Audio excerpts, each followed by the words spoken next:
Hello students, class 11 accountancy unit 6 accounting for bills of exchange transaction ये हमारा चल रहा था। यूनिट नंबर 6 हमने स्टार्ट किया था, जिसमें लास्ट वीडियो में मैंने आपको बिल्स ऑफ एक्सचेंज के मीनिंग को बताया और क्या कैरेक्टरिस्टिक क्या फीचर्स है बिल्स ऑफ एक्सचेंज का, ये मैंने आपको बताया था। साथ ही साथ मैंने आपको बताया था कि कौन कौन सा पार्टी जो है वो बिल्स ऑफ एक्सचेंज में होते हैं। तो parties to a bills of exchange, basically इसको भी आज हम डिस्कस करेंगे। तो वन बाय वन करके सारे टॉपिक को पहले थियोरेटिकल पार्ट हम कवर करेंगे और बिल्स ऑफ एक्सचेंज के बाद प्रॉमिसरी नोट क्या होता है, जो कि बिल्स ऑफ एक्सचेंज के सिमिलर ही होता है, उसके बारे में भी हम बात करेंगे। और थियोरेटिकल पार्ट ख़त्म करने के बाद हम इसके प्रैक्टिकल पार्ट को शुरू करेंगे। शुरुआत में हम कुछ एग्जाम्पल के क्वेश्चन को सॉल्व करेंगे और फिर इसके प्रैक्टिकल क्वेश्चन को हम सॉल्व करेंगे। तो डीके गोयल के बुक से हम ये सारा कुछ आपको सॉल्यूशन बता रहे हैं। किसी अदर बुक से भी अगर आपको प्रॉब्लम होगा तो आप हमसे पूछ सकते हैं। तो स्टार्ट करते हैं। आज जो हम टॉपिक कवर करेंगे, parties to a bills of exchange, यानी बिल्स ऑफ एक्सचेंज में कितने पार्टीज इन्वॉल्व होते हैं उसके बारे में हम बात करेंगे और क्या एडवांटेज है, क्या लाभ है बिल्स ऑफ एक्सचेंज इस चैप्टर को पढ़ने का, या बिल्स ऑफ एक्सचेंज जो हम करते हैं, यानी सेलर होते हैं जो परचेजर होते हैं उनके बीच में जो बिल्स ऑफ एक्सचेंज होता है, बेसिकली उसका क्या एडवांटेज है, क्या लाभ है, क्या फ़ायदा है, उसके बारे में भी हम पॉइंट वाइज यहाँ पे बात करेंगे। तो सबसे पहले हम आपको बिल्स ऑफ एक्सचेंज के बारे में लास्ट वीडियो में बताया था कि according to Indian negotiable instrument act 1881, Indian negotiable instrument act 1881 के तहत सेक्शन 4 में बिल्स ऑफ एक्सचेंज का आपका डेफिनेशन दिया गया था। और उस डेफिनेशन को लास्ट वीडियो में मैंने समझा था कि अ bill of exchange is an instrument in writing, instrument writing में होता है, एन अनकंडीशनल ऑर्डर, याद रखिएगा ये अनकंडीशनल ऑर्डर होता है, ना कि रिक्वेस्ट है, साइंड बाय द मेकर जो बनाता है यानी ड्रॉअर, डायरेक्टिंग टू पे a certain sum of money only to or to the order of a certain person or to the bearer of the instrument। तो ये मैंने आपको डेफिनेशन लास्ट वीडियो में समझाया था। इसके बाद मैंने आपको इसका जो फीचर्स था वो सब कुछ मैंने बता दिया था लास्ट वीडियो में, तो बार बार हम इसको रिपीट नहीं करेंगे। अब चलिए इसमें देखते हैं कि कौन कौन सा पार्टीज जो है वो इन्वॉल्व होता है। तो इस बिल्स ऑफ एक्सचेंज में 3 पार्टी जो है वो इन्वॉल्व होते हैं। एक होता है ड्रॉवर, एक होता है ड्रॉई, जिसे हम एक्सेप्टर भी कहते हैं, लेकिन जब हम चैप्टर पढ़ेंगे तो उसमें जो हम वर्ड इस्तेमाल करेंगे वो ड्रॉवर ही करेंगे। ड्रॉवर का मतलब एक्सेप्टर, यानी जो बिल को एक्सेप्ट करता है। और तीसरा है पे। आपको सारी बातें अभी समझ में आ जाएगी। ड्रॉवर का मतलब कौन होता है, तो यहाँ से हम पढ़ते भी हैं, साथ ही साथ हम आपको समझाएंगे। ही इज़ दी सेलर। ड्रॉवर कौन होता है, तो सेलर होता है, बेचने वाला। यहाँ पे थोड़ा सा हम समझाते हैं। ये है सेलर, एस लिख देते हैं। और क्रेडिटर्स, अच्छा यहाँ पे ये सेलर है तो यहाँ पे हम इसको बायर लिखते हैं, एक बायर बना देते हैं। ये बायर है या आप इसे परचेजर कहो। तो बोलता है कि ही इज़ दी सेलर, ये सेलर को क्या कहते हैं हम, ड्रॉअर कहते हैं। और creditor entitled to receive money, पहले ही इज़ दी सेलर, ये सेलर है। और क्रेडिटर इसको हम क्यों कह रहे हैं, ये तो सेलर है, इसको क्रेडिटर हम क्यों कह रहे हैं।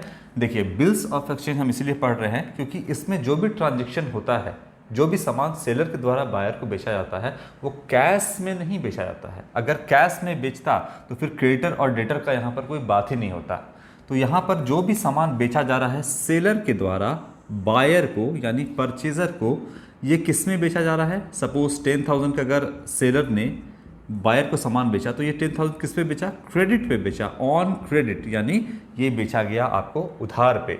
इसीलिए कहता है ही इज़ दी सेलर, सेलर भी इसको बोल सकते हैं। और क्रेडिटर यानी उधार में सामान बेचा है तो ये सेलर क्या कहलाएगा, क्रेडिटर भी कहलाएगा, यानी लेनदार भी कहलाएगा, यानी बी से वो पैसा नियर फ्यूचर में लेगा। इसलिए इसको हम क्रेडिटर बोल सकते हैं या सेलर भी बोल सकते हैं, क्योंकि ये उधार में सामान बेच रहा है। इंटाइटल्ड टू रिसीव मनी, यानी ये जो बंदा है ये सेलर है, या इसको क्रेडिटर बोलिए, जनरली हम इसको सेलर ही बोलेंगे।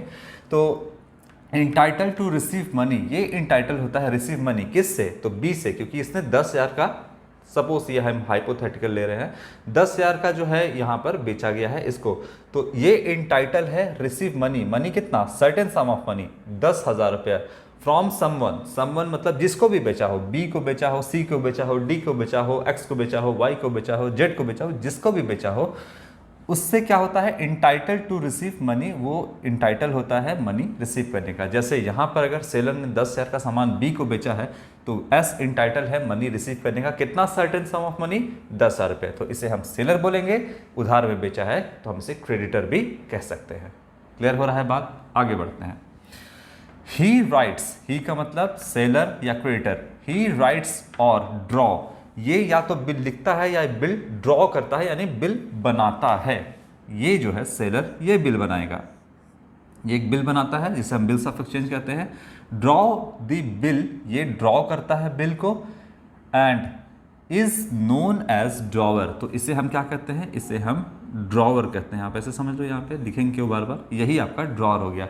तो ड्रॉवर का मतलब जो बिल को ड्रॉ करता है, तो ये एक आपका लीगल पेपर होता है, कोर्ट का पेपर होता है, कोर्ट का स्टैम्प भी इसके ऊपर होता है। सेलर अपना साइन करेगा, साथ ही साथ बायर भी इसके ऊपर साइन करेगा। तो बायर कौन हो गया यहाँ पे, एक्सेप्टर, यहाँ पे बात करेंगे हम ड्रॉवर का।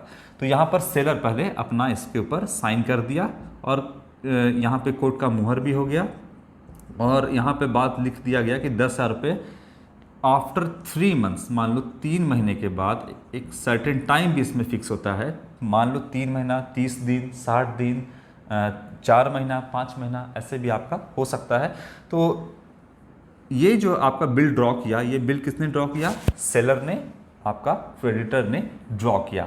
इसीलिए हम सेलर को यहाँ पे क्या बोलते हैं, जो हम चैप्टर पढ़ेंगे उसमें हम उसको बोलेंगे ड्रॉवर। ड्रॉवर यानी जिसने बिल को ड्रॉ किया, जिसने बिल का को बनाया, उसको बोलेंगे ड्रॉवर। तो ये अपना साइन कर दिया इसके ऊपर, ठीक है। और नियर फ्यूचर में, यानी मान लेते हैं कि इसके ऊपर टाइम लिख दिया गया, सर्टेन टाइम लिख दिया गया कि 3 महीने के बाद जो है ये बी मुझे 10,000 रुपये पे करेगा, 10,000 रुपये, ठीक है। तो ये बात इसमें लिख दिया गया, अपना साइन कर दिया, तो ये कहलाया सेलर, ड्रॉवर कहलाया।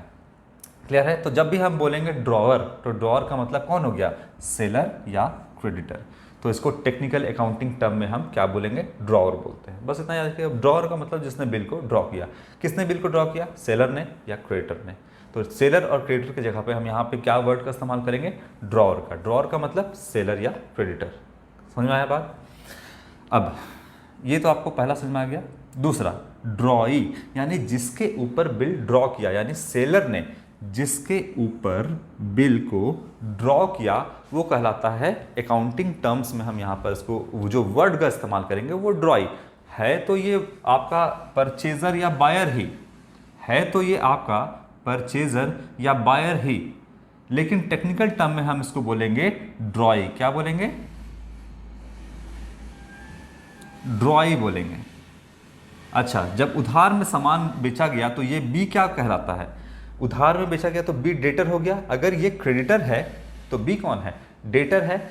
इस डेटर है ना, ये जो डेटर है इसके ऊपर बिल ड्रॉ किया गया, और बी भी अपना, जो एस ने बिल को ड्रॉ किया, बी ने भी अपना इसके ऊपर साइन कर दिया। जैसे ही ये साइन किया, ये एक्सेप्टर हो गया, यानी इसने बिल को एक्सेप्ट कर लिया। तो यहाँ पर हम ड्रॉई को, यानी जिसके ऊपर बिल को ड्रॉ किया गया है, उसको हम यहाँ पे एक्सेप्टर भी बोल सकते हैं, क्योंकि इसने साइन करके बिल के ऊपर इस बिल को एक्सेप्ट कर लिया। तो टेक्निकल टर्म में हम इसको क्या बोलेंगे, इस डेटर को, यानी ये जो डेटर है, परचेजर है, बायर है, जैसे सेलर है, इसको क्या बोलेंगे, सेलर, क्रेडिटर और ड्रॉअर, सेलर, क्रेडिटर, ड्रॉअर। इसी तरह से इसको क्या बोलेंगे, परचेजर, बायर और डेटर, है ना। तो इस डेटर के ऊपर इस बिल पे साइन करवा लिया, क्या ये एक्सेप्ट कर लिया, इसीलिए ये क्या, इसके ऊपर चूंकि बिल ड्रॉ किया गया है, तो जैसे इसको हम ड्रॉअर बोलेंगे उसी तरीके से हम इसको ड्रॉई बोलेंगे। जैसे सेलर बोल सकते हैं, क्रेडिटर बोल सकते हैं यहाँ पर, है ना। उसी तरह, और इन दोनों को क्या बोल सकते हैं, डायरेक्टली बोलना चाहे तो ड्रॉवर। उसी तरीके से परचेजर है, बायर है या डेटर है, इसको हम क्या बोलेंगे यहाँ पे, ड्रॉई, क्योंकि इसने बिल को एक्सेप्ट किया है, तो एक्सेप्टर भी यहाँ पे हम बोल सकते हैं। क्लियर हो रहा है बात। अच्छा, he is the, he is मतलब B, he is the purchaser और डेटर, डेटर भी हो गया, on whom the bill is drawn, यानी इसके ऊपर एस ने बिल ड्रॉ किया है, इसके ऊपर बिल ड्रॉ किया गया है, तो ये क्या कहलाएगा आपका, drawee. And who is liable to pay, the amount mentioned in the bill, bill के ऊपर कितना अमाउंट मेंशन है 10,000 रुपीज। तो बी जो है वो लाइबल है, इसके ऊपर लाइबिलिटी है कि बिल का पैसा किसको पे करे, एस को। तो इसीलिए यहां पर लिखता है हु इज का मतलब बी लाइबल टू पे अमाउंट मेंशन्ड इन दी बिल। ये क्या है, लाइबल है, मतलब इसके ऊपर एक लाइबिलिटी है कि ये बिल का पैसा इसको पे करे। कितने मंथ के बाद, तो आफ्टर 3 मंथ्स, जो कि सर्टेन डेट इसके ऊपर लिखा ही हुआ रहता है। क्लियर है होगा बात। तो यहाँ पर इसको कहेंगे ड्राई। थोड़ा सा यहाँ पर गंदा हो गया तो इसको हम थोड़ा सा साफ करके हल्का सा जगह बनाते हैं ताकि आपको ठीक से पता चले। एक्सेप्टर को हटाते हैं क्योंकि आप तो ये तो समझ ही गए, यहाँ पे थोड़ा सा जगह बनाते हैं, है ना। देखो ये हो गया, दोनों का साइन इसके ऊपर हो गया। चलो तो ड्रॉवर समझ में आया। ड्रॉई एक लाइन में बोले ड्रॉवर कौन, सेलर, और ड्रॉई कौन, जिसके ऊपर बिल लिखा गया, बी यानी बायर। इसके बाद पे, पे कौन हो सकता है, जिसको पेमेंट करेगा, यानी बी यानी ये ऑर्डर करेगा कि किसको पेमेंट करना है। तो बी अगर एस को पेमेंट करेगा, क्योंकि यही तो ड्रॉवर है, यही तो सेलर है, यही तो क्रेडिटर है, तो अगर बी इसको पेमेंट करता है तो ड्रॉवर और पे दोनों एक पर्सन हो सकता है। देखिए ये बी किसको पेमेंट करेगा, एस को ही पेमेंट करेगा। तो बी एस ने यहाँ पर बिल को ड्रॉ किया तो ये ड्रॉवर भी हो गया, और बी अगर पेमेंट लेता है, बी इसको पेमेंट करता है यानी एस को पेमेंट करता है, तो एस जो है वो क्या हो गया, पे भी हो सकता है। यानी जो सेलर है वो ड्रॉवर भी हो सकता है और पे भी हो सकता है। पे मतलब जिसको पेमेंट मिलेगा, यहाँ पर बी एस को पेमेंट करेगा तो एक्स यहाँ पर एस पे हो गया। अगर एस बोलता है बी को कि तुम हमको पेमेंट ना दे करके एल को पेमेंट देना, एक एल नाम का बंदा है, इसको पेमेंट देना, तो पे यहाँ पे कौन हो गया, जिसको पेमेंट मिलेगा यानी एल को मिलेगा, तो एल यहाँ पर पे हो गया। यानी बिल्स ऑफ एक्सचेंज में पे जो है वो ड्रॉवर भी हो सकता है और कोई थर्ड पार्टी भी हो सकता है। अगर एल को ना देखे बोला कि डी को पेमेंट करना, तो डी को भी पेमेंट कर सकता है। तो जिसे बोला जाएगा उसे पेमेंट करना होगा बी को। तो बी को क्या मतलब है, बी को 10,000 रुपये पेमेंट करने से मतलब है। आप चाहे एस को दो, एस बोल दिया किसी और को देने दो, उसको दे दो। तो जिसको मन है उसको देने को बोल दिया, जिसको पैसा मिलेगा वो कहलाएगा पे। बात समझ में आ रहा है। तो यहाँ है the person to whom the payment is to be made is called payee. तो जिसको पेमेंट किया जाएगा, जिसको पेमेंट मिलेगा वो कहलाता है पे। तो यही 3 पार्टी होता है आपका बिल्स ऑफ एक्सचेंज में, ड्रॉवर, ड्रॉई और पेई, 3 पार्टी। क्लियर हो रहा है बात यहाँ पर, ठीक है। ये तो 3 पार्टी इसमें समझ में आ गया आप लोगों को। इसके बाद हम जब प्रॉमिसरी नोट पे आएंगे तो वही आपको वहाँ पर भी समझा देंगे। एक बार इसका हम एडवांटेज देख लेते हैं, क्या एडवांटेज है। तो 3 पार्टी हमेशा याद रखिएगा। क्वेश्चन में ऑब्जेक्टिव क्वेश्चन पूछता है कि बिल्स ऑफ एक्सचेंज में कितने पार्टी होते हैं, तो लिख देगा कभी 2 पार्टी, कभी आपका 3, कभी 4, कभी 5, ऐसा ऑप्शन दे देगा। तो 3 पर आपको यहाँ पे टिक करके आना है। तो ड्रॉवर, ड्रॉई और ड्रॉई, इसमें ड्रॉवर, ड्रॉई और पे, इसमें आपका नाम भी कभी कभी पूछता है कि कौन कौन सा पार्टी होता है, उसका क्या क्या नाम होता है। चलिए इसके बाद हम इसके एडवांटेज को देखते हैं। और बेसिकली आप देखिएगा तो इसमें 3 पार्टी से ज़्यादा की ज़रूरत भी नहीं है। एक जो बिल बनाया, एक जिसके ऊपर बिल ड्रॉ किया गया और जिसको पेमेंट किया जाएगा। अब एक्स, वाई, जेड जिसको भी पेमेंट किया जाएगा वो पे कहलाएगा, सीधी सी बात है। तो 3 पार्टी से ज़्यादा का इसमें रिक्वायरमेंट भी नहीं है। ड्रॉ, ड्रॉई और पे हो गया। एडवांटेज क्या लाभ है बिल्स ऑफ एक्सचेंज का, तो ये हम पॉइंट वाइज बात कर लेते हैं यहाँ पे। सबसे पहला है आपका helpful in the purchase and cell.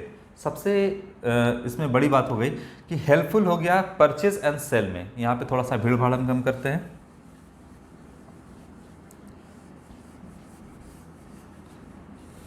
इसको भी हटाते हैं।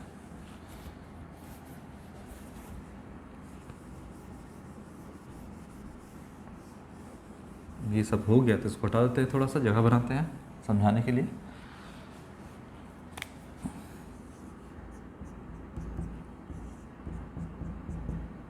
एस ये हो गया बायर, इसने जो है सामान उधार में क्रेडिट पे सपोज 10,000 का ही बेचा है। क्रेडिट पे होना चाहिए, कैश में नहीं होना चाहिए। चलिए helpful in purchase and sale. Purchase, ये परचेज करेगा, ये सेल करेगा। तो हेल्पफुल हो गया ना देखिए इस पे बिल के ऊपर जो कि एस ने ड्रॉ किया है, ये लीगल पेपर है और इस पे एस का भी साइन है, बी का भी साइन है और 10,000 रुपया जो पे करना है ये भी सर्टेन सम ऑफ मनी इस बिल के ऊपर जो है वो लिखा गया है। तो helpful in purchase and sale, आराम से बिना डर के सेलर क्या है इसको सेल कर सकता है, सामान को ये परचेज कर सकता है। इसके ऊपर डेट भी मेंशन रहेगा, आफ्टर 3 मंथ्स जो है ये पेमेंट करेगा। तो बहुत आसान हो गया, ये सुकून से सामान को बी को बेच सकता है, बिल्स ऑफ एक्सचेंज बना दिया। ये भी ये दिमाग में इसका बिल्कुल शांति रहेगा कि हाँ 3 महीने के बाद तो हमको पैसा मिल ही जाएगा, क्योंकि ये जो बिल है वो लीगल डॉक्यूमेंट है। अगर बी देने को 3 महीने बाद मना करता है तो इसके ऊपर कोर्ट में भी इसको घसीट करके और क्या कर सकता है, एस जो है वो पैसा वसूल सकता है। तो ये बिल्कुल निश्चिंत हो जाएगा सामान बेच करके, बिल्स ऑफ एक्सचेंज बना करके। एस ने साइन कर दिया, बी यानी बायर यानी ड्रॉई ने इसको एक्सेप्ट कर लिया, यानी इस पर साइन कर दिया अपना। अब बिल्कुल दोनों पार्टी निश्चिंत हो गए, ये भी निश्चिंत हो गया कि हमको 3 महीने के बाद पेमेंट करना है। तब तक क्या करो, अपना सामान अपना बिजनेस चलाते रहो, 3 महीने के बाद हम तुमको पेमेंट कर देंगे। तो helpful in purchase and sale, ये हेल्पफुल है। अगर मान लीजिए ये बिल्स ऑफ एक्सचेंज नहीं बनाते तब इसके मन में डर रहता है कि कहीं डेटर जो है पैसा लेके भाग गया तो, लेकिन अब पैसा लेके भाग सकता है क्या? नहीं, क्योंकि ये इसने लीगल डॉक्यूमेंट पे साइन कर दिया है। अब ये कल को पैसा लेके भागता भी है तो ये पकड़ के और इससे पैसा वसूल लेगा कोर्ट के थ्रू। तो ये बिल्स ऑफ एक्सचेंज क्या है, एक लीगल डॉक्यूमेंट है। कानून के नज़र में इसका महत्व है क्योंकि ये आता है इंडियन नेगोशिएबल इंस्ट्रूमेंट एक्ट 1881 के तहत, उस कानून के तहत ये बिल आता है। तो कानून के अंदर चूंकि ये बिल आता है तो अगर इस बिल का पेमेंट देने से मना करेगा कोई भी परचेजर या बायर यहाँ पे, तो उस पर कोर्ट केस हो जाएगा। ठीक है, तो ये हो गया आपका sale of goods on credit, तो उधार पे, ये बात समझ में आया।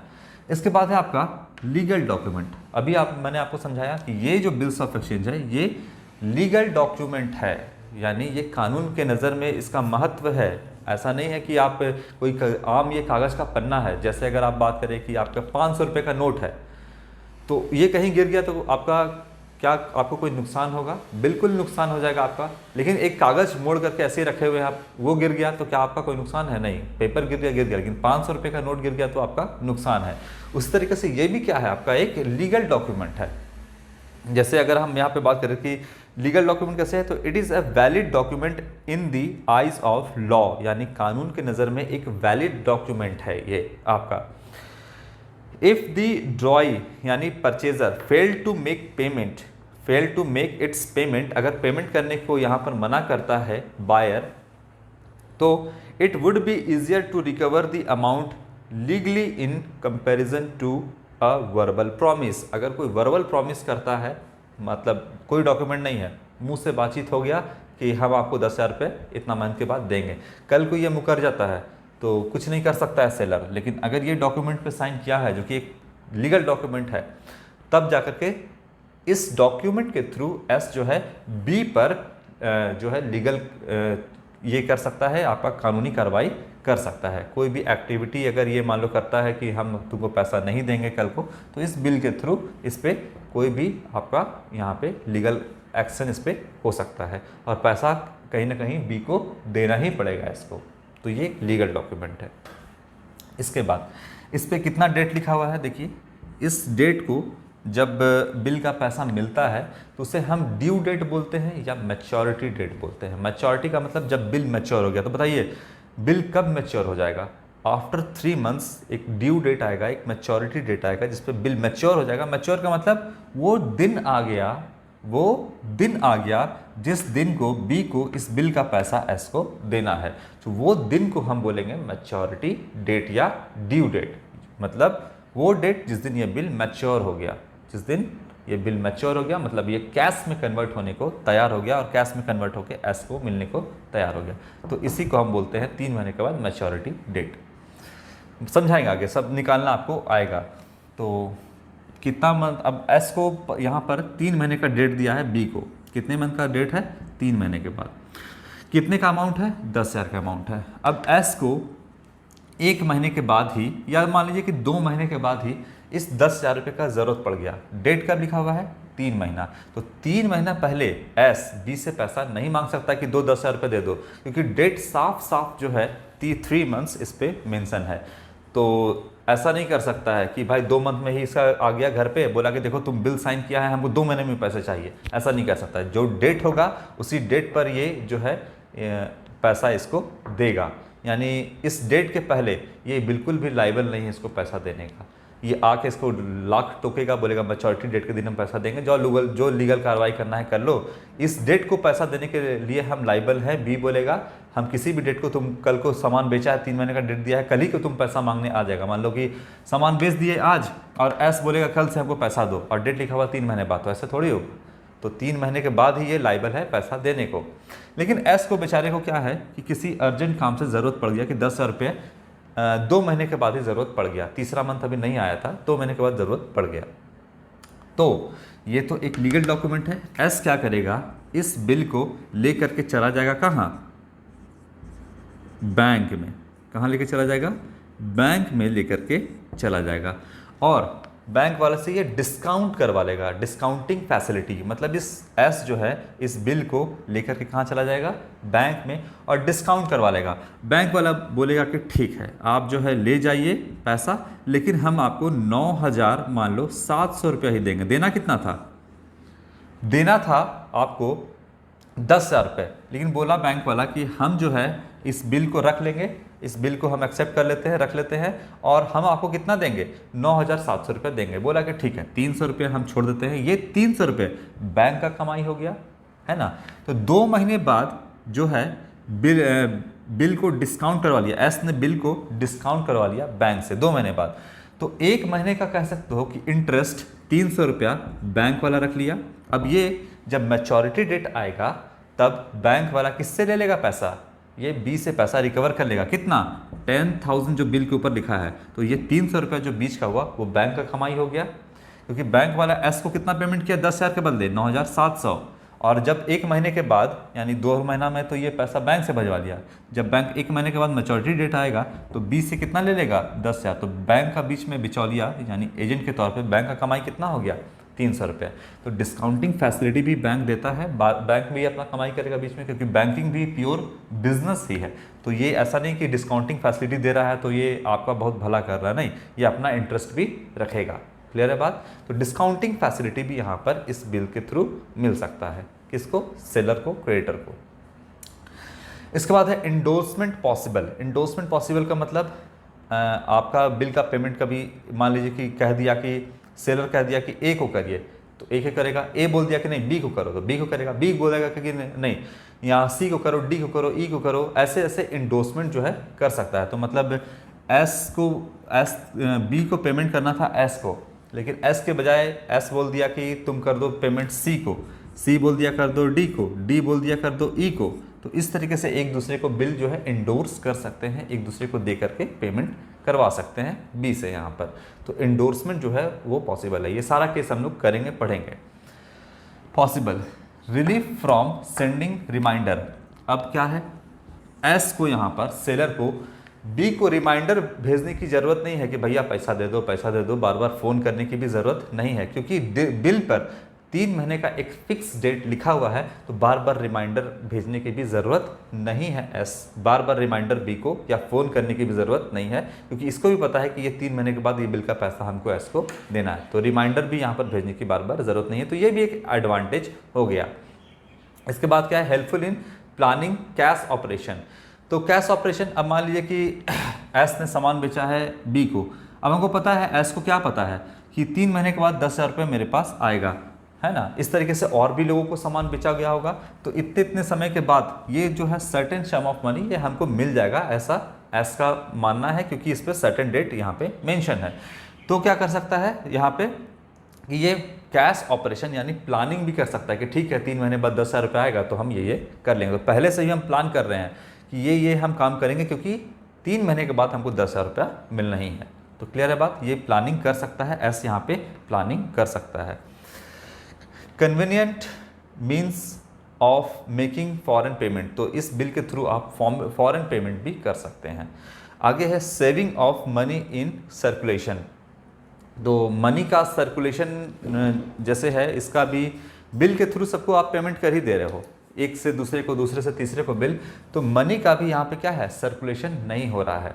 और इससे जो मनी का बियर एंड टियर होगा, जैसे अब 10 रुपये का नोट है, हमने आपको दिया, आप उसको दे रहे हैं, आप उसको दे रहे हैं, तो घिसता जा रहा है नोट। 500 रुपये का नोट है या फिर 2000 रुपये का नोट है, तो ये क्या हो रहा है कि सर्कुलेशन में रहेगा तो बियर एंड टियर होते रहता है। कभी कभी आपके हाथ में देखोगे दुकानदार फटा हुआ नोट थमा देता है, तो कैसे हो रहा है ये नोट का बियर एंड टियर? क्योंकि वो सर्कुलेशन में है। एक सब्जी वाले के पास जा रहे हो, आप उसको दे रहे हो, वो किसी और को दे रहा है, वो कहीं और पेमेंट कर रहा है, तो ऐसा पैसा जो है वो सर्कुलेट हो रहा है, तो बियर एंड टियर होगा वो।